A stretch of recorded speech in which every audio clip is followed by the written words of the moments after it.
Good morning students. मैं देवेंद्र अहलावत, आपका SS teacher. चलिए आज हम सेकंड चैप्टर अपना स्टार्ट करते हैं, जिसका नाम है फ्रॉम ट्रेड टू टेरिटरी। आप अपनी हिस्ट्री की नोटबुक निकाल लें बेटा और शुरू करते हैं अपना सेकंड चैप्टर। फर्स्ट क्वेश्चन है, what attracted European trading companies to India. कि ऐसी क्या चीज़ें थी हमारे देश के अंदर जिनकी वजह से यूरोपियन जो व्यापारिक कंपनियां थी वो भारत में आ रही थी। आंसर है the fine qualities of cotton and silk produced in India. Bharat के अंदर दो जो चीज़ें थी जो सबसे फेमस थी पूरे वर्ल्ड के अंदर, एक थी कॉटन यानी कि जो हमारे कपास होती है, रुई, वो बहुत फाइन क्वालिटी की होती थी, और दूसरा था सिल्क। तो एक तो इन दोनों जो प्रोडक्ट्स थे इनकी वजह से यूरोपियन कंपनियां हमारे देश में आ रही थी, और साथ के साथ big market in Europe, pepper, cloves, cardamom and cinnamon too are in great demand. इसके अलावा भारत जो है मसालों के लिए भी काफ़ी फेमस रहा है, जैसे कि पीपर यानी कि काली मिर्च, क्लोव्स यानी कि लौंग, इसके अलावा कार्डिमम यानी कि जो आपकी इलायची होती है वो, सिनेमोन यानी कि दालचीनी। तो ये जो चीज़ें थी वो सारी की सारी काफ़ी डिमांड में थी। यहाँ पर सिनेमोन की जो स्पेलिंग है वो थोड़ी सी मिस्टेक है, CI जो है आएगा ए को बीच से कट कर दें, CINNAMON, सिनेमोन। नेक्स्ट जो हमारा क्वेश्चन है, what were the areas of conflict between the Bengal nawabs and the East India company. कि जो बंगाल के नवाब थे सिराजुद्दौला और ईस्ट इंडिया कंपनी, इन दोनों के बीच किस बात को लेकर झगड़ा था। तो through the early 18th century the conflict between the company and the nawab of Bengal intensified. ये बीच में जो ब्रैकेट में ये रॉन्ग लिखा हुआ है इसको कट कर देना।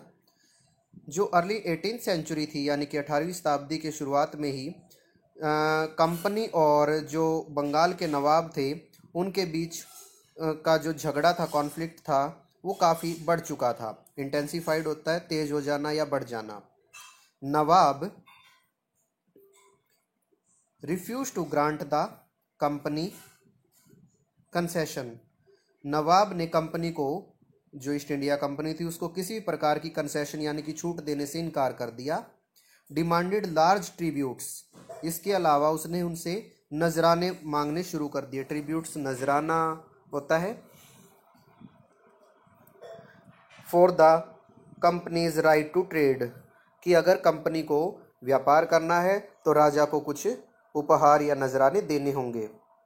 Denied it any right to mint coins, इसके अलावा ईस्ट इंडिया कंपनी ने जो है अपने खुद के ही सिक्के बनाने शुरू कर दिए थे, पैसे बनाने शुरू कर दिए थे, वो भी सिराजुद्दौला ने जो है इनकार कर दिया कि आप ऐसा नहीं कर सकते। And stopped it from extending its fortification, और साथ के साथ जो अंग्रेज यहाँ पर अपने किले बना रहे थे उन्हें भी जो बंगाल नवाब थे उन्होंने उसको मना कर दिया कि आप ऐसा नहीं कर सकते। हमारा जो थर्ड क्वेश्चन है, how did the assumption of Deewani benefit the East India company. कि जो ईस्ट इंडिया कंपनी थी उसको दीवानी प्राप्त हो चुकी थी। दीवानी का अर्थ होता है कर इकट्ठा करने की इजाज़त, उससे उन्हें किस प्रकार से फ़ायदा पहुंचा। The diwani allowed the company to use vast revenue resources of Bengal. Bengal जो है एक बहुत बड़ा प्रांत था जहाँ से काफ़ी पैसा या राजस्व जो है राजा महाराजाओं को मिलता था, लेकिन अब वो सारा का सारा जो है ईस्ट इंडिया कंपनी को मिलने लग गया था। तो इससे क्या हुआ, जो है उनका उसके ऊपर अधिकार हो गया।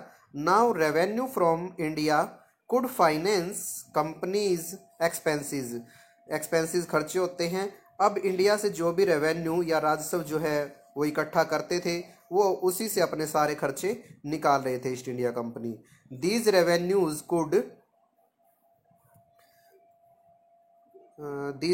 कुड नेक्स्ट है हमारा, could be used to purchase cotton and silk. Textile in India, Bharat के अंदर जो भी वो कॉटन और सिल्क वगैरह खरीदते थे अंग्रेज यहाँ से, ईस्ट इंडिया कंपनी की, वो सारे के सारे उसी रेवेन्यू से अब खरीदे जाने लगे, यानी कि अंग्रेजों का अपना खुद का पैसा अब खर्च नहीं होता था।